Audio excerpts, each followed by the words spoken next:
સુરતમાં પ્લાસ્ટિકની બોટલમાં રાખેલું ડીઝલ બાળકીએ રમતમાં પીધું. 12 દિવસ સારવાર બાદ જિંદગીની જંગ હારી. સુરતના વરાછામાં માતા પિતા માટે વધુ એક લાલબત્તી સમાન કિસ્સો સામે આવ્યો છે. 2 વર્ષની બાળકીએ પોતાના ઘરે રમતમાં પ્લાસ્ટિકની બોટલમાં રાખેલું ડીઝલ પી લીધું હતું. આ દરમિયાન પાડોશની નજર પડતા તેણે બોટલ છીનવી તાત્કાલિક 108 બોલાવી બાળકીને હોસ્પિટલ ખસેડી. 12 દિવસની સારવાર બાદ જિંદગીની જંગ હારી ગઈ હતી.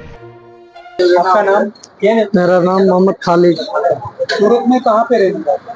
Bhavani circle, Patel Nagar, vermi star company में। ये बच्चे को कब क्या हुआ था? ये बच्चे का पूरा नाम क्या है? बच्चे का नाम है साकेबा, इसकी उम्र? उम्र 1.5 साल। वो बच्चा खेल रहा था, खेलते खेलते वो दूसरे के घर पे गया। जाने के बाद बच्चा पानी का बोतल रखा हुआ था, उसमें डीजल भरा हुआ था।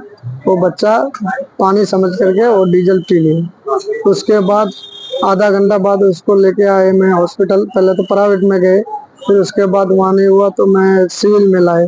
यहाँ लाने के बाद बच्चा 12 दिन रखा इधर। रखने के बाद बच्चा ने डेथ कर दिया वो। इसके बाद आप कहाँ के रहने वाले हैं? मैं बिहार के रहने वाला हूँ।